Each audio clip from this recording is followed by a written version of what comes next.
தாய் தமிழ் உறவுகளுக்கு வணக்கம். திருச்சியில் தேர்தல் பிரச்சாரத்தை துவங்குகிறார் என்ற தலைப்பில் இந்த காணொலியை நாம் காண்கிறோம். திருச்சியில் தேர்தல் பிரச்சாரத்தை துவங்குகிறார்.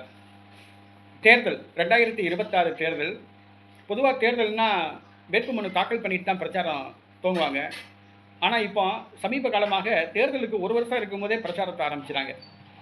ஏன்னா எப்படியாவது ஆட்சியை பிடிச்சிடணும், தேர்தல் நேரம் முழுமையாக போய் மக்களை கவர் பண்ண முடியாது, அதனால் முன்னகட்டியே ஒரு வருஷத்துக்கு முன்னாடியே தேர்தல் பிரச்சாரத்தை துவக்கிறாங்க.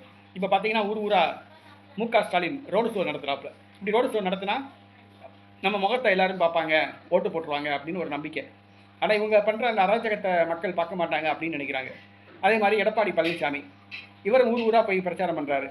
அடுத்தது பாஜகலேருந்து அமித்ஷா, நரேந்திர மோடி இவங்களாம் ரோடு ஷோ நடத்துகிறாங்க. இப்போ அந்த வகையில் திருச்சியிலேருந்து தேர்தல் பிரச்சாரத்தை துவங்குறாப்புல. அது யாருன்னு கேட்டிங்கன்னா தமிழக வெற்றி கழக தலைவர் விஜய். இவர் வீட்டை விட்டே வெளியே வர மாட்டார். வருஷத்துக்கு 4 தடவை தான் வெளியே வராரு. இவர் தேர்தல் பிரச்சாரத்தை துவங்குகிறாரா. 6 மாதத்துக்கு கூட ஒரு ஆர்ப்பாட்டத்தில் கலந்துக்கிறாரு. அது 3 நிமிஷம் பேசிட்டு ஓடி போயிடறாப்புல.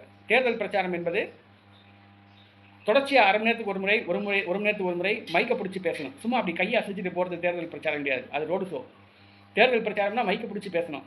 இவர் தேர்தல் பிரச்சாரம் அடுத்த மாதத்துலேருந்து திருச்சியில் பிரச்சாரத்தை துவங்குறாப்புல.